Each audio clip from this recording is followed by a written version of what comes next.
Oh,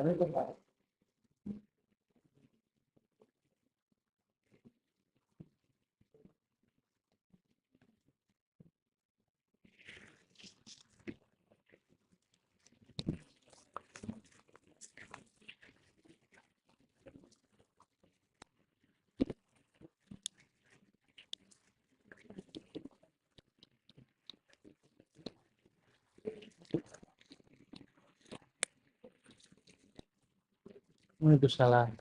Ini lagu YouTube. YouTube. YouTube ya? Iya. Banyak. Karena berapa kali gitu.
Bismillahirrahmanirrahim. Assalamualaikum warahmatullahi wabarakatuh. Innal hamdalillah nahmaduhu wa nasta'inuhu wa nastaghfiruh wa na'udzu billahi min shururi anfusina wa min sayyiati a'malina may yahdihillahu fala mudilla lahu wa may yudlil fala hadiya lahu. Asyhadu an la ilaha illallah wahdahu la syarika lah wa asyhadu anna Muhammadan abduhu wa rasuluh. Amma ba'd. Alhamdulillah, rahimani wa rahimakumullah wa rahimakumullah jami'an. Dengan izin Allah Subhanahu wa taala, kita bisa melanjutkan kajian kita bersama kajian Tebet di Masjid As-Sakinah Nusantara, Jalan Profesor Dr. Supomo, Menteng, Jakarta Selatan, Tebet, Jakarta Selatan, di tanggal 22 Sya'ban 1447 Hijriah atau 10 Februari 2026. Di kesempatan yang indah ini kita akan membahas kapan ruh sehat dan kapan ruh sakit. Kapan ruh sehat, kapan ruh sakit. Dan perlu diketahui, rahimani wa rahmakumullah, akan ada saatnya roh kita sehat dan roh kita sakit. Roh kita sehat dan roh kita sakit. Sebagaimana sering kami sampaikan, bahwasanya makhluk Allah Subhanahu wa taala diciptakan berpasang-pasangan. Makhluk Allah Subhanahu wa taala diciptakan berpasang-pasangan. Sebagaimana Allah jadikan ada laki, ada wanita, ada jantan, ada betina, ada langit, ada bumi, ada surga, ada neraka, ada al-haq, ada al-batil, ada maksiat, ada taubat, ada siang, ada malam, ada sedih, ada riang gembira, ada sehat, ada sakit, ada baik, ada buruk, ada panas, ada dingin, ada lembab, ada kering, ya, ada, dan seterusnya. Bahkan fungsi organ tubuh kita juga berpasang-pasangan. Jantung kita pun ada dikenal dengan istilah pompa natrium kalium, harus seimbang. Begitu pula hormon kita juga berpasang-pasangan. Kalau adrenalin, kortisol terlalu tinggi, maka insulin akan turun. Nah, endorfin juga turun. Dopamina anir ruh. Qulir ruhu min amri rabbi wa ma utitum minal ilmi illa qalila. Dan ketika mereka bertanya kepada Nabi Muhammad tentang ruh, katakan wahai Muhammad, bahwasanya ruh itu adalah dari perkaranya Allah Subhanahu wa taala. Dan kalian tidak akan diberi ilmu tentang ruh kecuali hanya sedikit saja. Kecuali hanya sedikit saja. Dan ilmu tentang ruh sedikit. Kita nggak bisa berbicara tanpa ilmu. Kita nggak bisa berbicara tanpa ilmu. Bahkan mungkin Anda nggak akan tahu posisi roh Anda di mana. Di kepala, di jantung, di paru-paru, di kaki, di perut, di lambung, di liver. Anda nggak tahu. Ya, makanya roh aja kita nggak tahu. Kita hanya diberi oleh Allah ilmu tentang roh itu hanya sedikit saja. Nah, hanya sedikit. Dan sisanya adalah rahasia Allah Subhanahu wa ta'ala. Dan demikian, roh kita sendiri yang ada di dalam tubuh kita, kita nggak tahu. Kita nggak boleh berbicara tentang Allah sesuatu yang kita nggak ilmui, termasuk wala takfu ma laysa laka bihi ilm. Kita nggak boleh bicara tentang Allah yang kita nggak punya ilmu. Termasuk jangan sampai bicara tentang Allah ada di mana-mana. Ya, yang datang dalam dalil Allah fis sama, Allah di langit. Kalau dikatakan fi kulli makan, itu bukan Allahnya, bukan zatnya, tapi ilmunya Allah dan ihatatuh. Ya, Allah mengetahui segalanya. Nampak tak nampak, zahir batin, kecil besar, di tempat gelap, di tempat terang, yang tersembunyi dalam hati, yang ada pada mata kita yang berkhianat, Allah tahu. Nah, tapi zatnya Allah tetap fis sama. Di atas arsy-Nya Allah beristiwa. Nah, fa ini rahmani rahmukumullah jami'an, maka kita sendiri ruh tidak punya banyak ilmu. Wa ma utitum minal ilm illa qalila. Illa qalila. Fa rahimani rahmukumullah, barakallahu fikum, tentang ruh dan kaitannya tentang hati. Ini sangat terkait erat. Jiwa sangat terkait erat hubungannya. Dan ruh ini termasuk makhluk Allah Subhanahu wa taala. Juga termasuk makhluk Allah Subhanahu wa taala. Dengan roh inilah badan kita yang berupa organ bakal bisa hidup. Jiwa itu bisa tegak. Diri dia juga bisa demikian.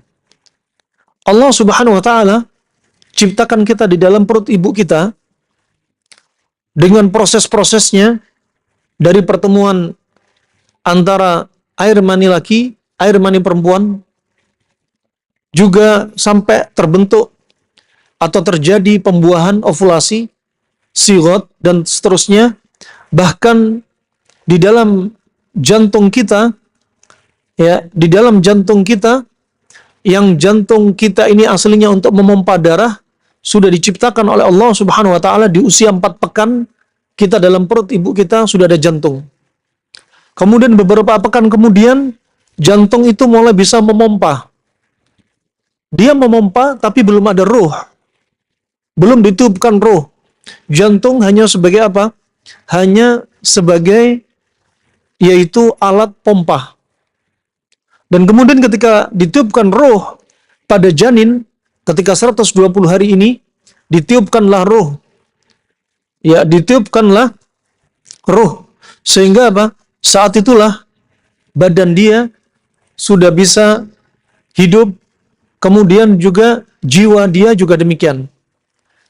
Jantung yang tadi hanya sebagai pompa, maka saat itulah ruh yang ada di dalam tubuh dia mulai menjadi yaitu unsur yang sangat penting. Makanya ruh dari perkaranya Allah Subhanahu wa taala, termasuk makhluk Allah yang azim. Ketika dikatakan kulir ruh min amri rabbi, katakanlah ruh itu dari perkaranya Allah Subhanahu wa taala. Fa ruh ini ada yang mengatakan jismul latif. Dia seperti jism tapi lembut, yang ditiupkan kepada diri kita ketika kita masih di dalam perut ibu kita. Ketika kita masih di dalam perut ibu kita. Fa ruh ada kaitannya sama jiwa. Ada kaitannya sama jiwa, dan kita tidak bisa melihatnya, dan semua terkait dengan jiwa, juga terkait dengan badan, juga terkait dengan syahwat, terkait dengan taatnya dia, terkait dengan maksiatnya dia. Fa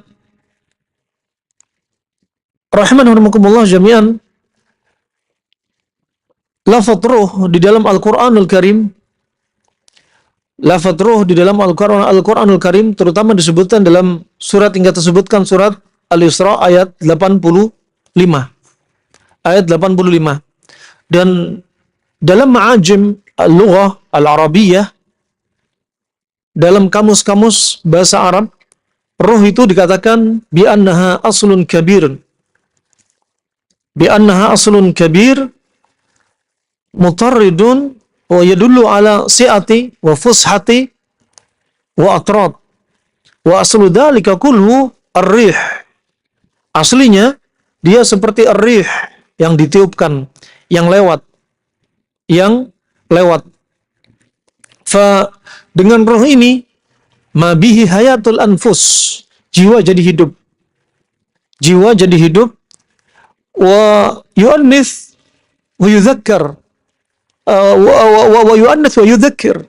Dia ada saatnya roh ini ketika masuk tahu bagaimana jadi seorang laki atau perempuan. Ya. Jamaknya roh adalah arwah. Jamaknya roh adalah arwah. Dan roh ini bisa dipakai untuk rohnya laki-laki ataupun rohnya wanita. Dalam bahasa Arab juga demikian. Ya, bisa dipakai dua-duanya, mushtarak. Berikutnya, ar-ruh dikenal juga menurut ahlul ilm dia sebagai jismul latif, organ yang sangat lembut, kita nggak bisa memegangnya. Kalau kita bisa lawannya, jismul ghalid, ya kita bisa pegang, ya badan kita, tangan kita, organ kita bisa kepegang, tapi kalau ruh nggak bisa kepegang. Ya, dan makanya kita diberi ilmu tentang ruh hanya sedikit. Allah Subhanahu wa taala jadikan roh ini rahasia. Ya, yang sisanya nggak disingkap kecuali apa yang dijelaskan oleh Allah Subhanahu wa taala. Gaib menurut kita. Kita nggak bisa menyentuhnya. Kita nggak bisa menyentuhnya. Faketahuilah, roh ini ketika seseorang wafat, roh ini bakal keluar. Dan mata kita bakal mengikuti arah roh ini keluar. Ketika roh ini keluar dalam tubuh ketika dia wafat. Adapun disebutkan Syekh Shalih Al-Fauzan, ketika Anda tertidur, disebutkan bahwasanya an-naum akhul maut. Tidur adalah saudara kematian. Ketika Anda tidur, roh Anda juga keluar. Tapi yang keluar hanya sebagian. Yang keluar hanya sebagian, bukan semua roh yang keluar. Kalau kita wafat, semua roh keluar. Tapi ketika kita tidur, sebagian roh yang keluar. Makanya ketika Anda hendak tidur, doa yang dibaca apa? Jangan keliru, Allahumma jannibna syaitan, wa jannib syaitan ma razaqtana. Nggak jadi tidur. Ketika hendak tidur, Anda baca doa. Apa? Bismikallahumma amutu wa ahya. Dengan nama Allah, ya Allah, engkau hidupkan, aku engkau matikan, dan aku engkau hidupkan. Dan tidur saudara kematian. Ketika kita tidur kemudian bangun, ketika bangun Anda berdoa, Alhamdulillahilladzi ahyana ba'dama amatana wa ilaihin nusyur. Segala puji bagi Allah yang telah menghidupkan kami, ya, setelah engkau matikan kami. Dan kepada engkau lah kami akan dibangkitkan. Kepada engkau lah kami akan kembali. Nah, tidur makanya saudara kematian. Kenapa? Karena kalau mati, rohnya keluar semua. Tapi kalau tidur, sebagian roh yang keluar. Sebagian roh yang keluar. Dan kadang roh itu apa? Junudun mujannadah. Seperti pasukan. Apalagi kalau sudah cocok, sudah seneng, sudah klik, dia bakal berteman terus. Dia bakal akrab. Nah, bahkan ada di antara Anda mungkin ketemu dengan roh ketika apa? Roh dengan sebagian roh berjumpa di dalam tidurnya. Ketika bangun, Anda bisa berjumpa, kayaknya pernah saya alami ini. Saya pernah jumpa denganmu. Wallahu a'lam bishawab. Bisa jadi roh dengan roh berjumpa. Ya, junudun mujannadah.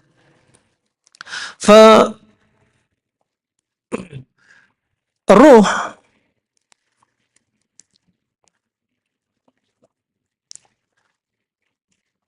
kadang roh disebutkan dalam Al-Quran beda-beda makna, konteksnya beda. Seperti Di antaranya disebutkan roh bisa diartikan malaikat Jibril. Ya, bisa diartikan malaikat Jibril yang turun.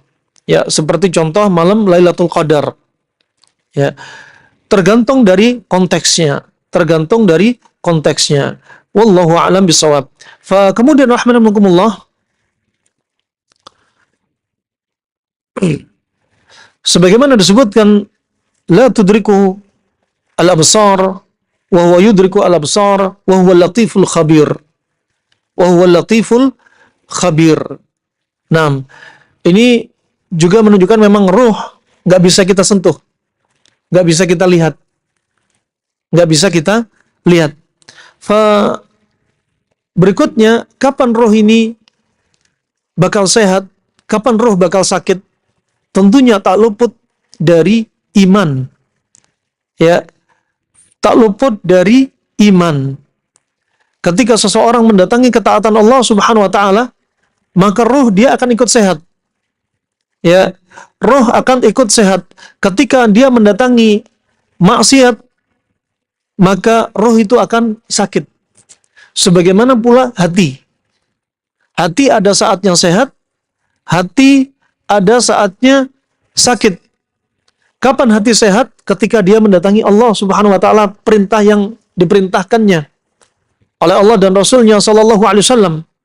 Ya, dan roh itu sakit ketika kapan? Ketika dia mendatangi semua larangannya.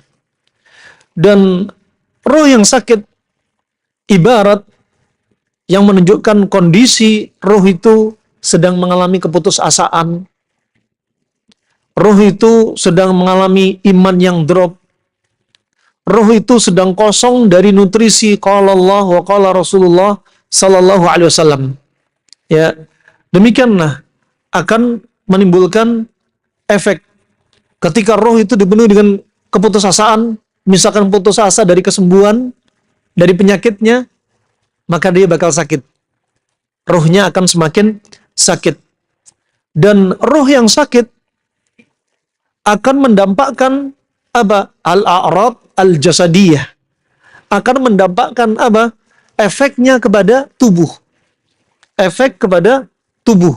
Seperti apa? Tubuh akan mengalami nyeri semuanya. Nyeri sendi, sering pusing, bisa sakit mah, bisa jantungnya sampai bengkak, bisa sampai darahnya kental, sampai timbul gagal ginjal, bisa sampai darah tinggi dan stroke, bisa kena penyakit hipertiroid. Bagi mereka yang rohnya dipenuhi dengan dendam, amarah, bagi mereka yang sedih berkepanjangan, bahkan bisa muncul seperti hipotiroid. Ginjalnya lemah, kencing manis karena sedih, rohnya ikut sedih. Maka berdampak kepada jasad. Ya, maka berdampak kepada jasad dan dia akan memiliki athar. Akan memiliki athar. Dan roh ini juga bisa mengalami apa? Akan ada saatnya roh ini mengalami penyakit-penyakit seperti apa? Iri, hasad. Ya, iri, hasad, dengki, dan ada saatnya roh ini bakal mengalami apa? Disusupi oleh setan.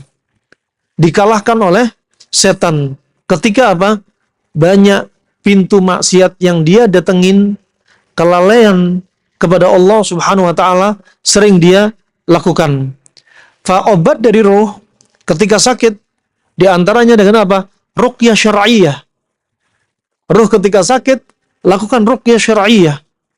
Begitu pula roh ketika sakit di antaranya dengan apa? Sering hadiri kajian-kajian. Juga taqarrub ilallah.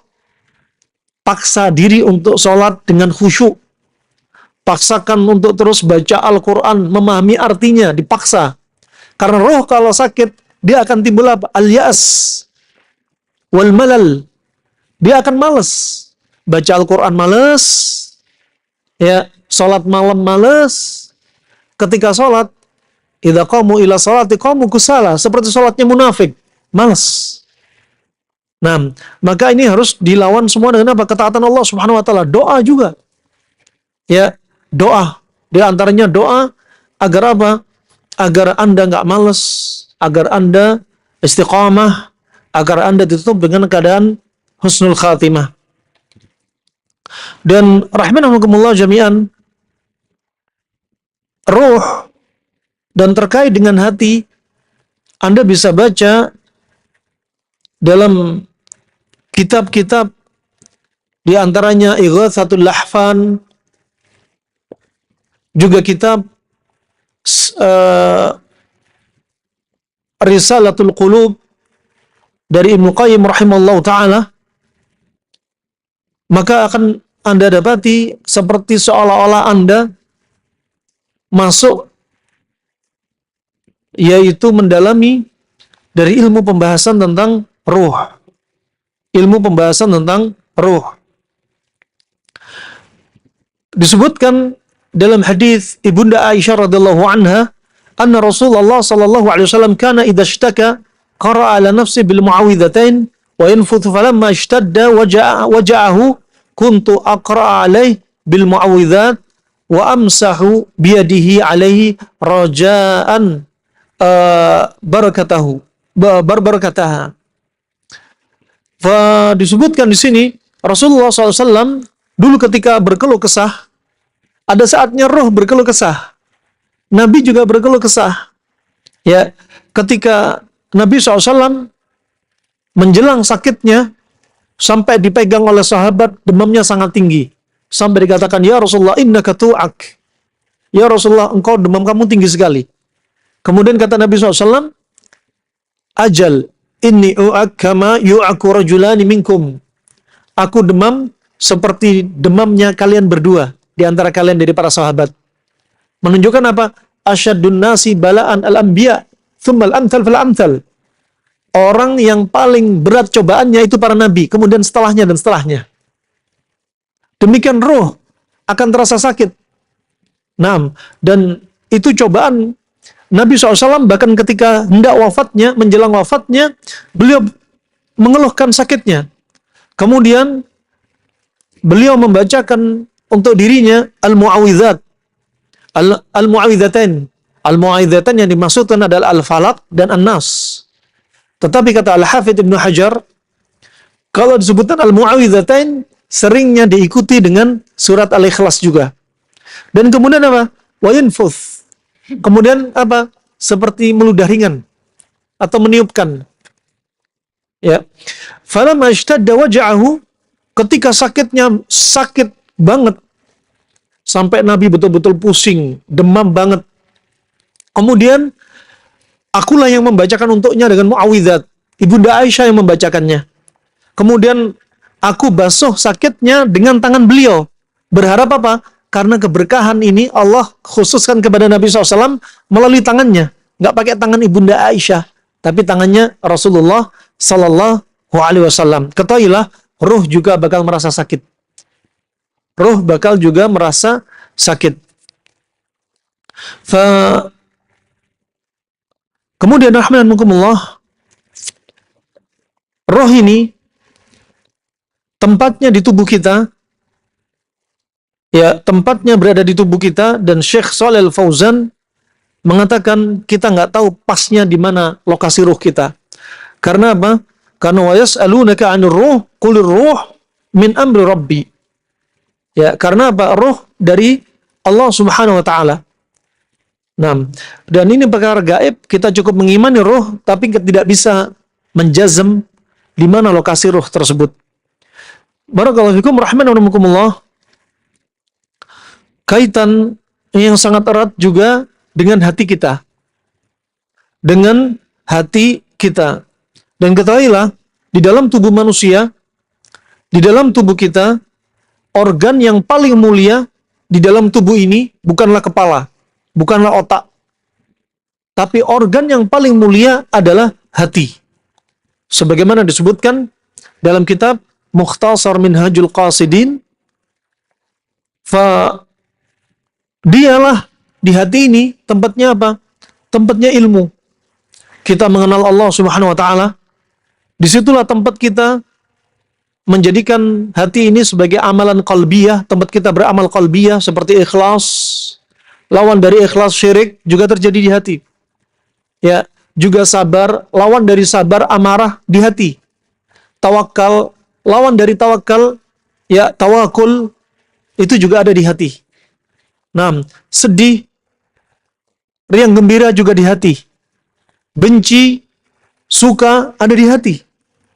Nah, dan hati ini termasuk organ yang sangat lembek. Sangat lembek. Tetapi apa? Asra'uha ta'thiran. Tapi dia sangat cepat sekali dampak dan efeknya. Ada saatnya hati itu keras, ada saatnya hati itu lembut. Penyebab hati keras diantaranya seringnya kita melakukan maksiat. Penyebab hati keras diantaranya seringnya kita disebutkan para ulama mendengarkan musik-musik. Yang membuat hati keras diantaranya apa? Kita kebanyakan makan. Roh pun ikut sakit. Di antara hati keras sebabnya kita kebanyakan tidur. Di antara hati keras sebabnya di antaranya kita jauh dari zikrullah. Jauh dari Al-Quran. Jauh dari salat. Maka hati bakal keras. Terlebih ketika seseorang banyak dosa, makan uang haram, dan melakukan kesyirikan, maka akan membuat hati ini keras. Hati keras bakal sakit. Kalau nggak diobati, bakal mati. Ya. Dan ada saatnya hati itu bakal keras ketika kita dikuasai dengan apa? Sedih berkepanjangan atau sebaliknya marah dan dendam. Hati bakal keras. Makanya penting kita sering istighfar setiap hari. Sebagaimana Nabi istighfar, kita perlu muhasabah setiap hari. Sebagaimana kita sadar akan kesalahan-kesalahan kita. Fa rahimanallahu jami'an, hati manusia disebutkan di dalam Al-Quran 132 kali. 132 kali. Ini menunjukkan apa? Hati itu termasuk organ yang penting dalam Islam. Ya, dalam Islam. Hati manusia disebutkan oleh ahlinya dari anatominya yang dia berada di sebelah kiri dari tubuh kita, dari tengah. Ya, kemudian disebutkan juga dari sisi fisiologinya, ya, juga disebutkan dari fungsinya hati atau jantung, dan disebutkan bahwasannya jantung kita atau hati kita ini beratnya sekitar 300 sampai 350 gram bagi laki-laki. Bagi wanita 250 sampai 300 gram. Ada saatnya hati atau jantung ini bakal membengkak. Ketika kapan? Ketika dia imma sedih berkepanjangan, ketika dia sering begadang, gak tidur, mendolimi diri dia, imma dia kebanyakan makan, ya, kebanyakan dendam dan sedih, maka dia bakal bengkak. Dan kita telah mendolimi hati atau jantung kita. Ruh, dia apa? Ditiupkan nafkhah al-ilahiyah, latifah ghairu madiyah. Dia sangat lembut. Ini termasuk rahasia kehidupan yang ada pada diri kita. Sedangkan jiwa adalah adzat al-insaniyah al-wa'iyah allati tamut dha'iqatul maut. Sedangkan jiwa itu adalah termasuk zatnya manusia, ya, yang ada saatnya hati itu atau jiwa itu bakal mati. Dia akan merasakan apa? Bagaimana roh itu dicabut. Ya, dia akan merasakan bagaimana kematian. Ya, dan jiwa inilah yang memerintah kebaikan atau memerintah keburukan. Dia tenang apa enggak di jiwa. Fa adapun al-qalb atau jantung, dia termasuk apa? Markiz masyair wal aql. Ay latifah, rabbaniyah, ruhaniyah. Sedangkan jantung adalah sentralnya. Jantung adalah sentralnya apa? Di situ kita merasa. Merasa dari sisi apa? Iman sedang kuat atau sedang turun.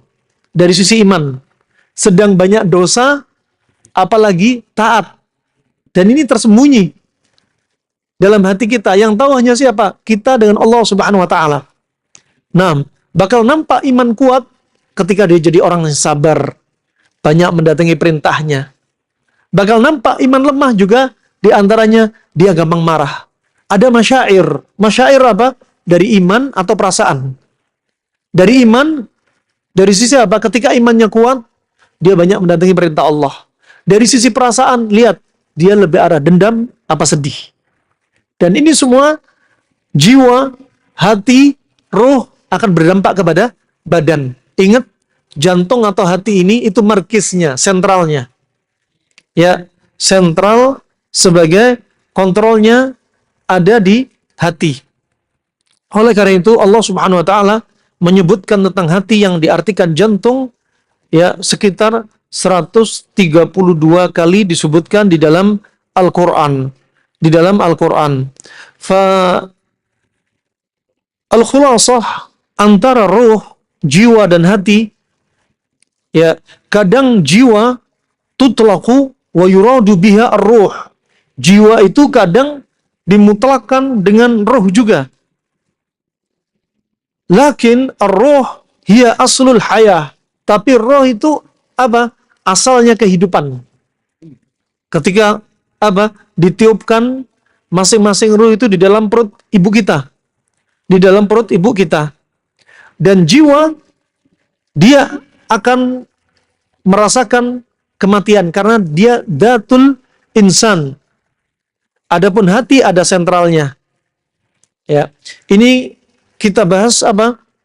Ruh, jiwa sama hati. Kemudian al-qalb atau hati atau jantung ini dia Allah jadikan asalnya gampang menerima hidayah. Gampang menerima hidayah. Karena itu apa? Fitrahnya. Karena itu adalah fitrahnya. Dan disitulah diletakkan syahwat, hawa nafsu, atau sebaliknya dia bakal mendapat hidayah dari Allah Subhanahu wa ta'ala. Ketika dia lebih dekat kepada syahwat, maka saat itu dia bersama apa? Jundus syaitan. Bersama pasukan setan. Hati atau jantung tersebut. Tapi ketika dia sedang lebih dekat kepada Allah Subhanahu wa ta'ala, maka dia bersama apa? Jundul malaikah. Bersama pasukan malaikat. Ya, bersama pasukan para malaikat. Kemudian disebutkan mathalul qalb kamathali al-hisn. Hati itu permisalannya seperti apa? Seperti benteng. Hati itu permisalannya seperti benteng. Ada saatnya benteng itu dikuasai oleh musuh. Kapan? Ketika benteng sudah lemah. Benteng itu yang mengelilingi, di dalamnya ada istana. Di dalam istana ada raja, ada menteri-menterinya, ada pasukannya, ya, ada rakyatnya, ada di dalam. Dan istana tadi seperti jantung yang dikelilingi benteng. Dan jantung layaknya istana dengan raja, raja dari jantung itu adalah akal. Jadi letaknya akal ada di jantung. Makanya Allah berfirman, lahum qulubun la yafqahuna biha. Mereka punya jantung tapi nggak digunakan untuk berpikir. Maka letaknya berpikir dan akal ada di jantung. Ibnu Qayyim juga menyebutkan antara jantung dengan otak itu ada tautannya. Tapi daya fikir di jantung lebih besar daripada daya fikir yang ada di otak. Kemudian sebagaimana pintu gerbang dan benteng ini akan apa? Akan ada harrasah. Akan ada pengawal penjaganya di pintu-pintu tersebut. Ketika penjaganya kuat, penjaganya kokoh, melihat dari kaca-kaca di menara, yang kaca ini dipantulkan untuk melihat siapa yang ada di luar benteng, mereka siaga. Siapa yang di luar benteng? Iblis sama setan. Mengincar apa? Mengincar hati kita, mengincar istana, mengincar rajanya untuk dikuasai, untuk ditundukkan. mengincar akalnya kita. Itu permisalannya. Setan, iblis akan menghembuskan asap hitam ke kaca-kaca berupa apa? Syubhat, syahwat, bisikan keburukan. Tapi ketika penjaga benteng, dia tahu, waspada kalau kacanya sudah jadi hitam gara-gara asap, syubhat dan syahwat oleh iblis dan setan, maka dia segera apa? Bersihkan kaca tersebut. Dengan cara apa? Dengan cara diantaranya biar dia waspada, istighfar, isti'adah, muhasabah, baca Al-Quran, sholat, ikut kajian, mentadaburi qala Allah, qala Rasulullah sallallahu alaihi wasallam. Saat itu yang kaca jadi hitam, jadi bersih lagi. Pengawal pintu benteng bisa melihat siapa musuh di luar. Kembali waspada. Allah Subhanahu wa taala berfirman, "Innal ladzina taqau idza massahum ta'ifun minasyaiton tadzakkaru fa idahum mubsirun."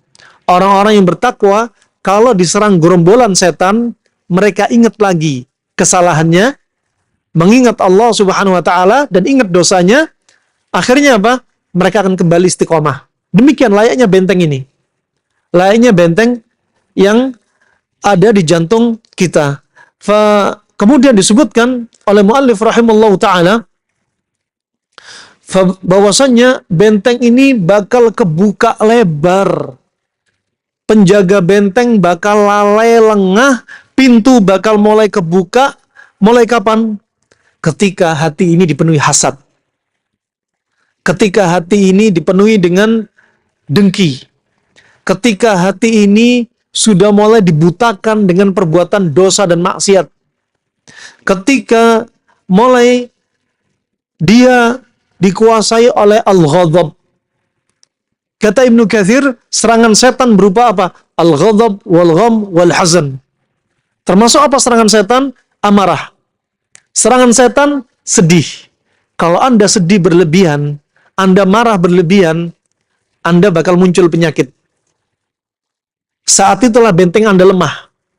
Dan sedihnya Anda yang berlebihan, dosisnya numpuk, waktunya panjang, bukan menggugurkan dosa Anda, tapi bakal tambah menambah dosa.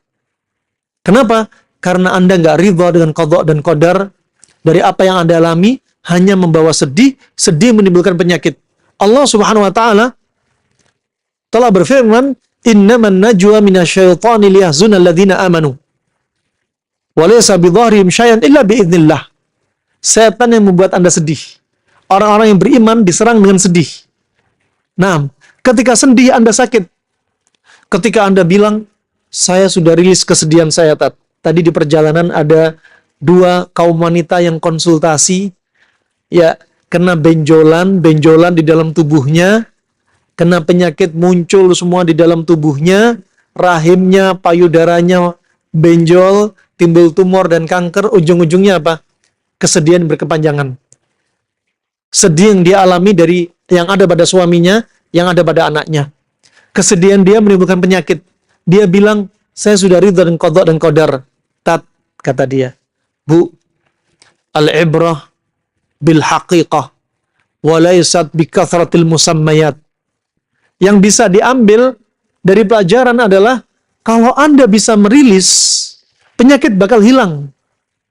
Wa laysa bi kathratid di'ayat wa kathratil kalam. Bukan Anda mengaku, "Saya sudah ridho kok, Tat." Tapi kalau penyakit masih ada gara-gara sedih Anda, menunjukkan Anda ridho, itu hanya ucapan dan di ujung lisan. Hati Anda masih menyimpan amarah. Dan sering kami dapati yang sering muncul apa? Masalahnya kaum wanita. Sering banget. Bukan laki-laki gak muncul. Muncul juga. Laki-laki juga menyimpan sedih berkepanjangan dan juga amarah berkepanjangan juga bakal sakit. Tapi wanita lebih banyak. Wanita lebih banyak. Wanita subhanallah kalau ada masalah, dia cepat meledak tapi cepat selesai. Tapi kalau pengen mengungkitnya sampai sangkakala ditiup katanya. Muncul terus. Itu bikin mereka sering sakit. Kenapa? Pintu hati masih tersisa. Nggak dirilis benar-benar. Nah, fa ini rahimahumullah jami'an. Maka apa? Dari serangan al-ghadab wal-gham wal-hazan. Demikian ada sebagian orang-orang yang dendam. Ya, laki-laki pendendam akan mengancam penyakit bakal muncul. Allah sudah berfirman, "Qul mutu bighaidzikum." Matilah, katakan wahai Muhammad kepada mereka, ahlul kitab dan orang munafik, matilah kalian karena amarah kalian kepada kaum muslimin, hasad kalian kepada kaum muslimin, kedengkian kalian kepada kaum muslimin. Ayat ini juga sebagai bahan tadabbur kita. Kalau ada orang gampang marah, dia bakal cepat mati. Ajal di sisi Allah, tapi Anda menjerumuskan diri pada sebab. Sebelum mati akan didahului penyakit. Orang yang marah bakal kena hipertiroid. Orang gampang marah, darah tinggi dan stroke. Orang gampang marah, kulitnya bakal kering. BAB susah, usus kering. Orang gampang marah kalau wanita, rahimnya ketika masih subur, haidnya bisa lebih dari 10 hari. Rahimnya panas. Ketika hamil, potensi sering keguguran karena dinding rahimnya tipis. Ya, dan seterusnya. Penyakit muncul sesuai dengan apa yang ada dalam perasaan dia, masyair, apa yang dia rasakan. Kemudian juga dari pintu syahwat. Kalau syahwat dominan, pintu hati kebuka. Syahwat apa? Syahwat makan uang haram, syahwat kemaluan, syahwat mata, syahwat telinga, syahwat hati. Numpuk di hati. Ini juga akan menimbulkan penyakit. Ada di antaranya orang yang punya syahwat, syahwatnya apa? Syahwat marah sama suami. Waktu itu ada yang konsultasi unik. Saya baru dengar kali ini. Waktu itu baru dengar sekali. Setelah dengar sekali, kemudian konsultasi, ternyata muncul kasusnya apa? Berkali-kali sama. Waktu itu ada wanita yang telepon, Ustadz, saya mengalami benjolan di kelenjar Bartolini. Kelenjar yang mengeluarkan cairan ketika permisi ada rangsangan dari lawan jenis. Permisi akramakumullah. Kemudian apa? Saya mengalami keputihan. Berikutnya penebalan dinding rahim. Terus ada darah tinggi. Ketika kami tanya, kami nggak fokus pada pertanyaan. Hanya fokus kepada masalah psikis. Karena arahnya psikis. Ibu sering marah sama suami nggak? Iya, Tat. Masalah remeh pun suami saya bentak. Padahal salah remeh, ringan, Tat. Tapi saya ngelihat wajah suami itu pengen rasanya ngamuk terus, Tat. Tapi permisi ya, permisi. Ini apa? Kenyataan. Kemudian saya tanya, Bu, alat vital ibu bau nggak? Bau busuk nggak? Iya, Tat. Ibu sering nolak ajakan suami nggak? Iya, Tat. Nah, Allah jadikan iqab sesuai dosa-dosa masing-masing. Wa ma asabakum min musibatin fabima kasabat aydikum wa ya'fu an katsir. Musibah termasuk penyakit yang menimpa diri kalian tidaklah terjadi kecuali apa? Karena dosa kalian. Obatnya simpel.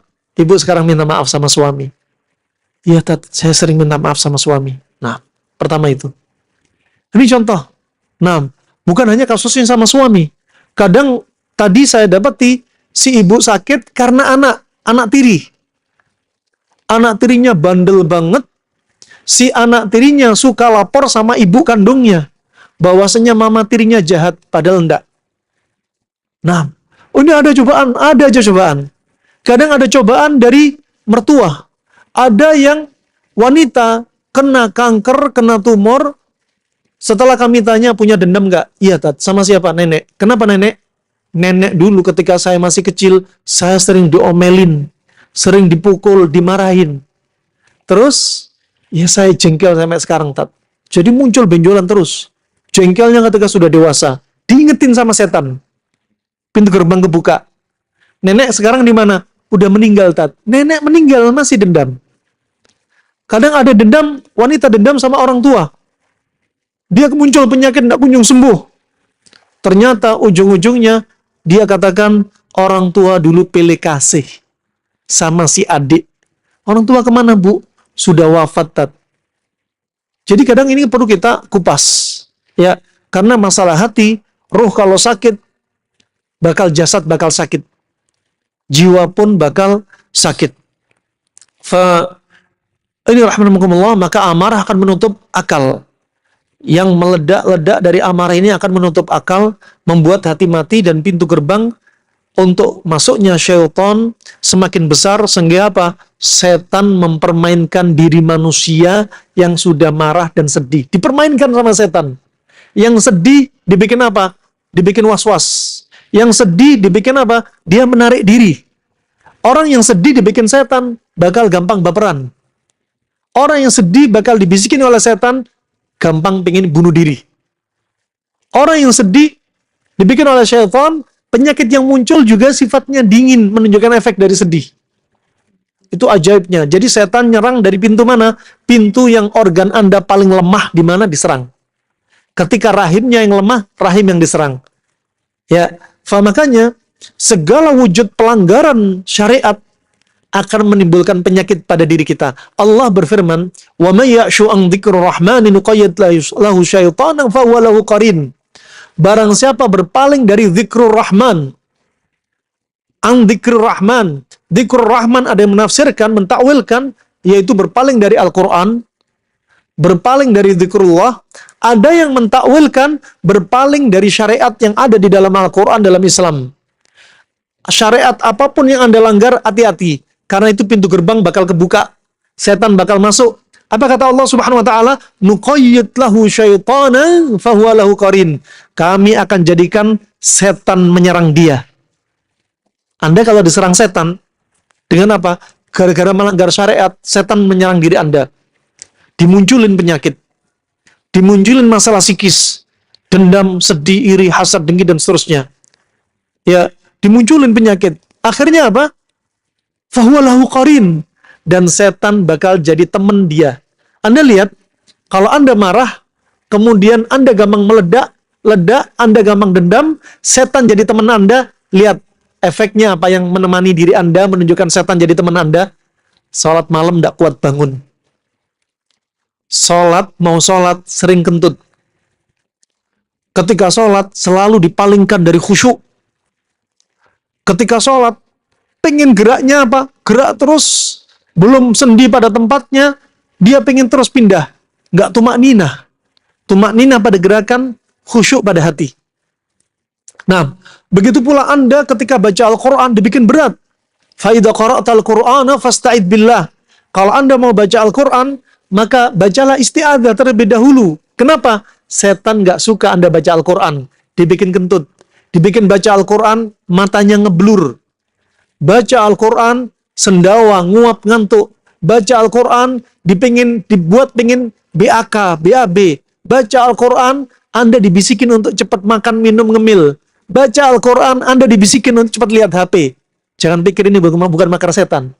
Kenapa Anda lihat HP 1 jam kuat, baca Al-Quran 1 halaman tidak kuat? Anda sudah jadi teman setan. Dibisikin untuk malas. Coba rubah. Anda mau masak, lihat HP. Lagi ngantri, lihat HP. Anda lagi mau tidur, lihat HP. Rubah. Lihat HP, rubah. Lihat Al-Quran. Yang tadinya sibuk lihat HP, rubah mindset, sibuk pegang Al-Quran.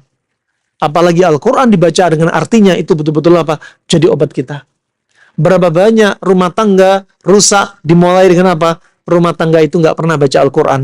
Kata Imam Nawawi dalam adab Hamlatil Quran. Ini rahimahumullah, di antara pintu-pintu yang membuat apa? Serangan pada diri kita yang pintu gerbang sudah terbuka. Termasuk apa? Hubbut tazyin. Hati-hati. Orang yang suka dandan bakal diserang sama setan. Kebuka pintunya. Zaman sekarang FOMO. Ya, ada orangnya, ada teman-temannya beli tas lagi brand ini ikut-ikutan. iPhone 17 keluar, beli iPhone semua 17. Ya, wah terus ngikuti zaman. Kalau nggak ikut dia nggak nyaman. Ini sudah kebuka pintu setan. Termasuk selain hubbut tazyin, termasuk apa? Athiyab. Pakaian selalu ikut dengan model yang ada pada zaman itu. Ganti. Ingat, bosen, gampang bosen itu sifat saya apa? Yang jadi teman setan. Gampang bosen.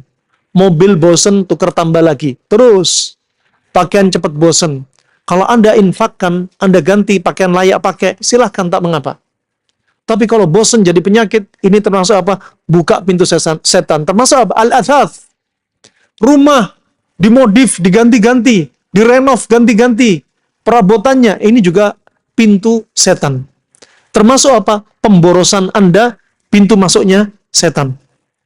Pintu masuknya setan. Fa ini rahimanakumullah jami'an. Kemudian yang termasuk pintu setan, sering makan sampai kenyang. Orang yang sering makan sampai kenyang, lihat, emosinya bisa meledak-ledak. Kata Imam Al-Ghazali, hatinya bakal sakit, keras. Sebab qasawatul qulub katanya.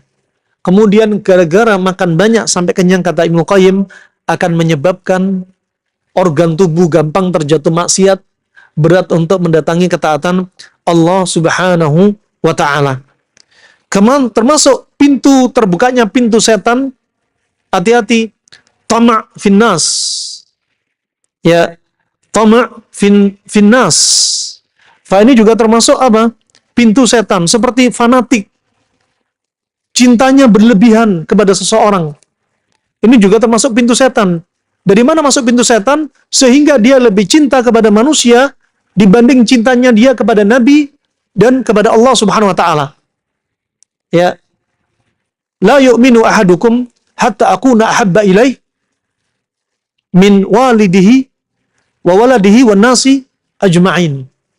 Ya, tidaklah sempurna iman seseorang sampai aku lebih dicintai daripada bapaknya, anaknya, dan semua manusia.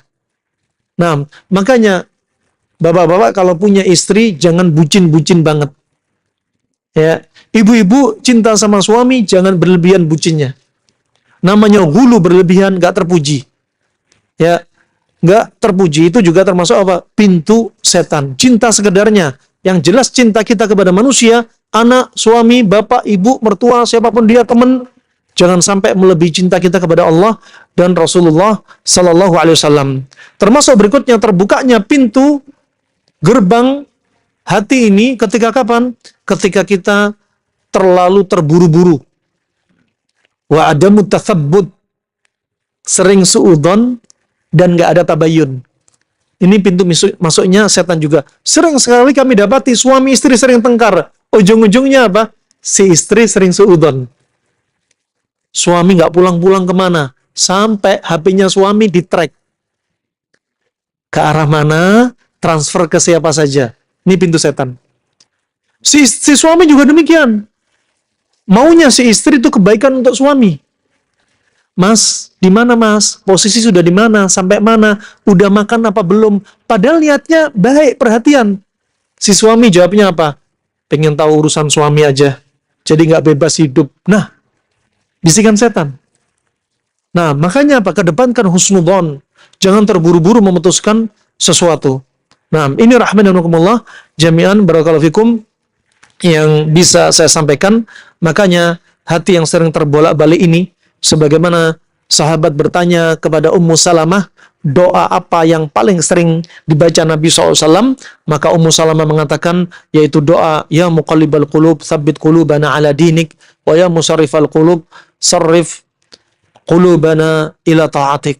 Ya Allah, yang membolak-balikkan hati, kokohkan hati ini di atas agamamu, dan palingkan hati ini hanya kepadamu, hanya kepada ketaatanmu. Nah, ini yang sering dibaca oleh Nabi Sallallahu Alaihi Wasallam. Juga disebutkan dalam hadis riwayat Imam Ahmad dengan sanad yang hasan, mathalul qalbi kamathalir rishah bi ardin falatin tuqallibuha ar-riyahu. Hati itu seperti apa? Seperti rishah. Rishah itu bisa seperti bulu pada tanaman. Tanaman itu ada seperti bulu-bulunya, ya, ringan, dia kehembus angin, ya, bulu halus ini kehembus angin. Kemudian apa? Di mana? Bi ardin falah, di tanah yang luas. Ya, di tanah yang luas kena angin. Makanya hati kita bisa gampang terombang-ambing. Makanya selalu minta sabat kepada Allah Subhanahu wa ta'ala. Anda juga berdoa. Satu doa yang diajarkan Nabi yang banyak dilupakan kaum muslimin muslimat ketika sujud, biar Anda dicintai orang-orang yang mencintai Allah, biar orang cinta kepada Anda. Doa yang diajarkan di antaranya apa? Allahumma inni as'aluka fi'lal khairat wa tarkal munkarat wa hubbal masakin wa an taghfirali wa tarhamani Wa idza aradta fitnata qaumin fatawafani ghairu maftunin wa as'aluka hubbak wa hubba man yuhibbuk wa hubba amalin yuqarribuni ila hubbik. 9 permintaan dalam sujud. Anda doa ini. Ya Allah, aku minta kepadamu ya Allah agar aku bisa dan gampang mendatangi ketaatanmu. Kenapa? Banyak orang hafal Al-Quran, hafal hadis, tapi berat mendatangi ketaatan. Kenapa? Gak dimudahkan oleh Allah. Dan aku dimudahkan untuk menjauhi perbuatan maksiat. Wa antakfirali, kau ampuni aku ya Allah. Wa tarhamani, kau rahmati aku ya Allah. Wa idza aradta fitnata qaumin fatawafani ghairu maftunin. Kalau kau menginginkan fitnah pada satu kaum, wafatkan aku dalam keadaan orang yang tidak terfitnah. Wa idza aradta fitnata qaumin fatawafani ghairu maftunin. Wa as'aluka hubbak.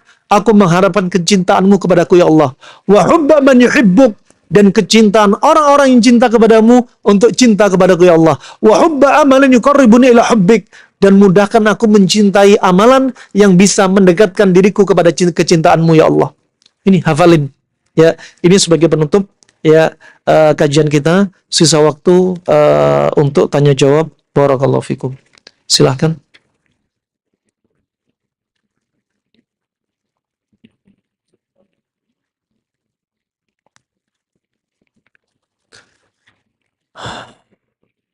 Yang malu bertanya bisa lewat kertas. Mungkin pengen pertanyaan pribadi biar nggak tertuju pada seseorang, bisa. Ustaz pernah sharing ada pasien kanker stadium 4 metastase bisa sembuh dengan pengobatan cara Nabi. Bagaimana penjelasannya? Ada sepupu yang punya penyakit yang sama. Ini pertanyaan satu pertanyaan. Tapi saya bakal bertanya lebih banyak lagi. Ya. Jadi kalau bisa sepupunya ini harus ketemu. Ya. Pertanyaan nanti kita perlu lihat. Ini kankernya karena makanan, apa karena psikis, apa karena non medis. Perlu dilihat. Apa karena jin nasab, apa karena sihir, apa karena kasus dia kebanyakan makan minuman instan, kebanyakan gorengan. Kalau kebanyakan makan panas, kebanyakan makan gara-gara panas, berarti kankernya sifatnya panas. Kalau kebanyakan konsumsi dingin-dingin, kankernya bisa bersifat dingin. Contoh, dia kebanyakan makan ikan. Dia orangnya sudah tipenya dingin, dipegang kulitnya dingin. Ya, orangnya kalau bicara, suaranya lembut, nggak bisa diangkat. Orangnya baperan, menarik diri. Ini dari emosinya, orangnya kelihatan dingin. Ya, psikisnya dia lebih ke arah dingin. Kemudian dia kebanyakan makan dingin, kebanyakan minum air, kebanyakan konsumsi ikan, kebanyakan sayurannya timun, ya, kebanyakannya buahnya buah pir, buah pepaya, semangka, ya. Kalau muncul kanker sifatnya dingin. Nah, al-aks bil aks. Kalau dia kebanyakan panas, orangnya tipe panas, emosinya meledak-ledak, berarti kankernya yang muncul bakal bersifat panas. Nah, Anda perhatikan, kalau memang ini kasusnya contohnya kanker, kita lihat dari pertanyaan makanan, psikis, sebagai anamnesanya. Ada riwayat nggak dari bapaknya, kakeknya, dulu ada ritual-ritual kesyirikan. Kita bisa curiga ada kasus jin nasab, kalau memang ada. Nah, jadi itu. Jadi apa? Masih banyak pertanyaan yang harus ditanya balik. Apakah penderita diabetes boleh makan kurma? Diabetes, kalau diabetesnya karena dingin, maka justru kurma jadi obat. Diabetes karena dingin. Kalau saya tanya kepada Anda, dari sisi ilmu kedokteran modern, saya tanya kepada Anda, satu penyakit yang menjadi pintu pembuka pintu penyakit yang lainnya. Penyakit apa? Diabetes. Kata dokter. Kalau kita tanya kepada kedokteran Arab klasik, pintu semua penyakit, dari satu penyakit membuka pintu penyakit, semua penyakit adalah penyakit apa? Penyakit hati. Bahkan kalau dia sakit hati, imannya sakit, ditambah perasaan dia sedang sedih, dia bisa kena kencing manis. Pertanyaan berikutnya, di usia berapa Anda sering merasakan penyakit mulai bermunculan? Di usia berapa? 40 tahun. Di usia? Hah? 52. Jawabannya dari tadabbur kasus studi kasus perjalanan dakwah kami keliling dari orang yang konsultasi, jawabannya setelah Anda menikah mulai bermunculan penyakit. Nah, mulai muncul penyakit. Makanya kalau pernikahan gak disertai dengan ilmu, al-ilmu qabla al-qawli wal amal, maka pernikahan itu akan menjerumuskan diri Anda pada penyakit. Makanya di antara pasangan harus sering saling snudon. Jauh, suudon dibuang jauh-jauh. Ya, di antara pasangan harus saling apa? Merilis perasaan. Jangan saling menyimpan dendam. Imam Syafi'i berkata, arba'atun yuhdimu al-badan. 4 hal yang merusak badan. Di antaranya apa? An-nadhar ilal mabghud, melihat orang dibenci. Coba kalau si istri melihat suaminya dibenci. Sedangkan suami sering ketemu di rumahnya. Setiap hari melihat pagi, siang, sore, melihat orang yang dibenci. Kenapa? Suaminya dijadikan musuh. Saat itu Anda sebagai istri menjerumuskan diri pada penyakit dan menjerumuskan diri pada apa? Konflik perpecahan rumah tangga.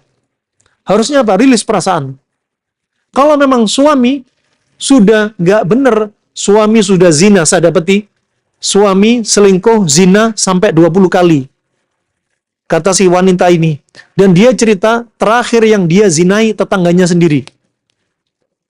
Ini mau dipertahankan? Nggak mungkin. Anda bakal sakit. Sakit iman Anda, sakit fisik Anda. Mending cerai.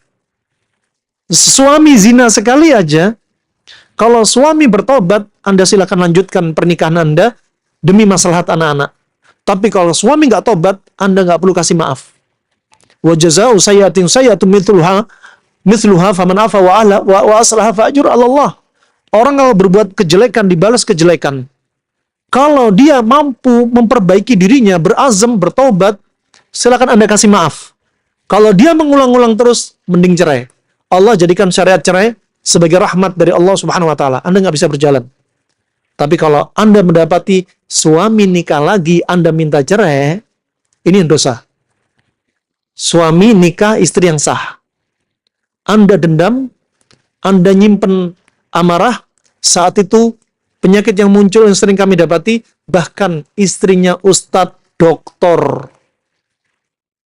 Didapati, ya, yang memeriksa kebetulan kakak saya sendiri, ya, memeriksa waktu itu, sampai istrinya ustadz ini kenapa? Karena bencinya sama suaminya, karena varises rahim. Muncul endometriosis, adenomyosis, kanker serviks, ya, bahkan bisa diikuti kanker tulang, kanker darah, kanker liver, kanker usus, kanker otak, kanker payudara kiri pindah ke kanan. Nah, kenapa? Nggak merilis. Kalau saya tanya kepada ibu-ibu, suami Anda yang soleh, nggak pernah mukul Anda, sering ngasih Anda nafkah, ya, nggak pernah menyakiti Anda, ya, nggak pernah mendolimi Anda, kemudian dia nikah lagi, kalau itu suami Anda, takdir baik apa buruk? Saya tanya kepada Anda, jujur jawab. Saatnya ngetes iman Anda. Baik apa buruk, ibu-ibu? Kalau baik yang sudah merilis. Baik apa buruk, ibu-ibu? Kalau ada yang bilang buruk, bukankah Nabi bersabda, nu'minu bil qadari khairi wa syarri hulwi murri. Kita beriman kepada takdir Allah, baiknya dan buruknya, manis dan pahitnya. Kalau itu pahit menurut Anda harus beriman, Anda harus rilis. Simple. Kenapa? Karena banyak yang keluh kesah. Ustadz, saya mau konsultasi via telepon saja, biar suami saya nggak dengar. Kenapa? Ujungnya pertanyaan kayak gini. Suami ternyata nikah lagi, sehingga muncul benjolan di tubuh saya, Tat. Nih, contoh kasus yang harus cukup pas. Kalau dioperasi, ada yang dendam pada suami. Dioperasi kanker payudara kirinya, pindah ke kanan. Ini hilang, ini kasus nyata. Payudara kanan diangkat, pindah ke kiri, diangkat. Mastektomi bersih. Gak punya payudara. Pindah ke rahim. Histrektomi, rahimnya diangkat. Pindah ke serviks, mau diangkat serviknya. Subhanallah. Ya, ini konsep yang salah. Harusnya apa? Obati sebab. Jangan fokus kepada penyakit dan akibat. Wallahu a'lam bishawab. Itu yang bisa kami sampaikan. Ada pertanyaan lainnya? Mari, Bu. Waalaikumsalam warahmatullahi wabarakatuh. Pakai mic, Bu. Baik. Ya.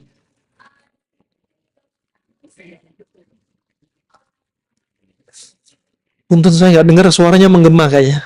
Ada mic lagi. Atau pakai ini aja, pakai ini. Pakai ini aja. Apa?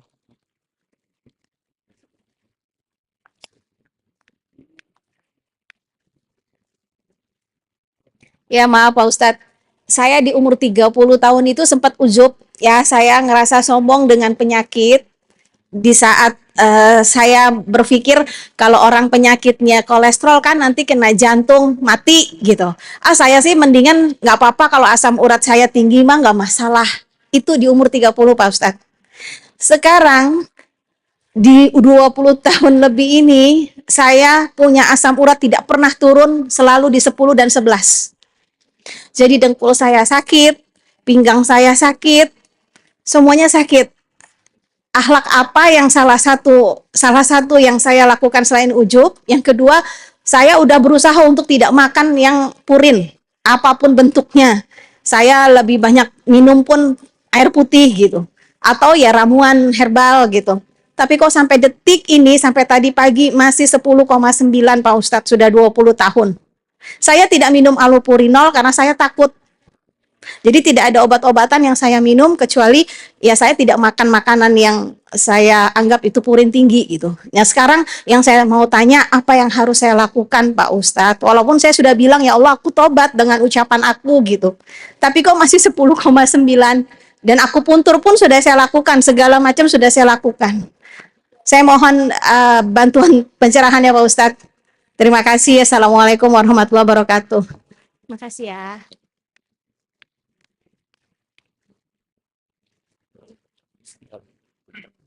Set ada lagi? Oh, jawab. Ya. Taib. Ini pertanyaan Ibu saking pasrahnya. Dosa apa yang saya lakukan sehingga asam urat tidak hilang-hilang? Menunjukkan hatinya sudah kebuka, siap menerima nasihat apapun gitu ya. Nah, jadi terkait dengan asam urat yang Ibu alami, banyak hal yang perlu ditelaah. Karena asam urat naik bisa karena fisik, bisa karena masalah psikis. Bisa masalah psikis. Dan non medis pun tak menutup kemungkinan. Ya, non medis pun tak menutup kemungkinan. Serangan kaum jin juga bisa. Sekarang kita lihat dari sisi mana kemungkinan-kemungkinan yang kita lihat. Kalau ibu ada sedih ataupun dendam, maka pencernaan ibu bakal lemah. Liver pun lemah, yang harusnya memetabolisme, limpa pun lemah. Ya, kemudian bakal berdampak, darah pun bakal kental dan pekat. Kenapa? Ginjal pun lemah. Sampai gara-gara psikis, GFR, daya saring ginjal, ikut turun. Sehingga naik kekentalan darah, asam urat naik, kolesterol bisa naik, bahkan gula darah ikut naik. Kenapa? Gara-gara masalah psikis. Gara-gara masalah psikis. Ibu lihat, kalau ibu ada sebabnya masalah psikis, berarti harus dirilis dari masalah psikis. Ya, harus dirilis masalah psikisnya. Nah, berikutnya, kalau ibu gara-gara lifestyle, contoh lifestyle seperti apa? Dari sisi pola tidur, ibu misalkan sering begadang, tidur terlalu larut malam, misalkan jam 12, jam 1. Ini juga akan membuat apa? Pencernaan lemah. Sampai sering kami dapati kasus, ada wanita yang pola makannya dijaga. Disiplin banget. Dia nggak ada stres. Tapi tidur sering jam 1:30. Dan subhanallah kekentalan darahnya bisa sampai angka 1000. Nah, ini diantaranya juga demikian. Kolesterol, asam urat juga ikut naik. Kemudian bisa jadi juga diantaranya dari sisi pola makannya. Pola makannya, contoh, Anda kebanyakan minum air, pencernaan juga lemah. Liver lemah, limpa lemah. Kok asam urat naik? Ternyata kebanyakan air. Namanya kebanyakan bakal apa? Menjadikan atau mendolimi organ yang harusnya butuh panas untuk mengurai makanan, tapi gara-gara kedinginan, ginjal ikut dingin, jantung ikut dingin, liver limpa ikut dingin, ya pencernaan ikut dingin. Sehingga apa? Naik semua angka-angkanya. Berikutnya, dari sisi makanan, ibu terlalu banyak konsumsi makanan yang mengandung tinggi asam uratnya. Kebanyakan bayam, kebanyakan kangkung, kebanyakan jeruan, kebanyakan kacang, misalkan kebanyakan daging merah, misal kebanyakan nasi.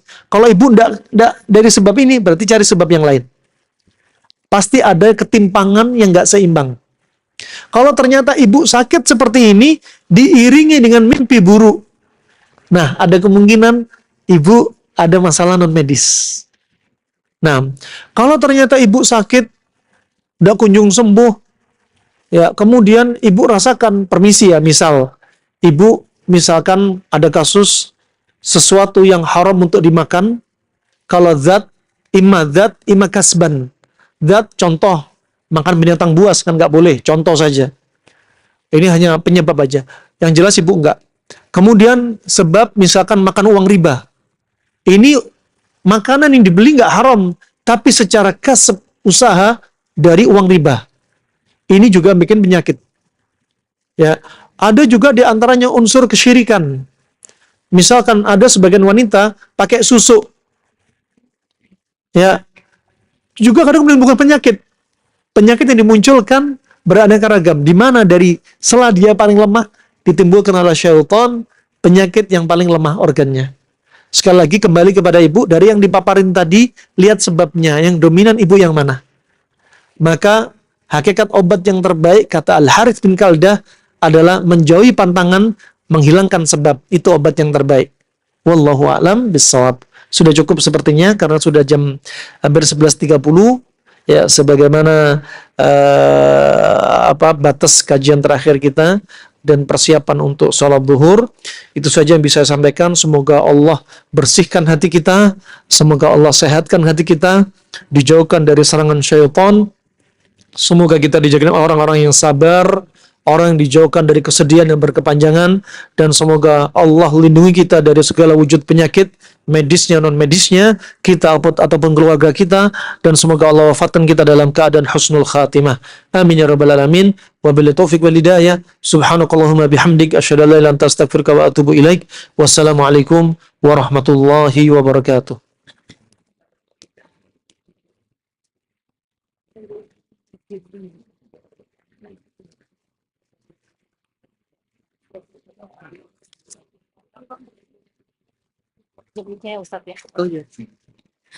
Assalamualaikum warahmatullahi wabarakatuh.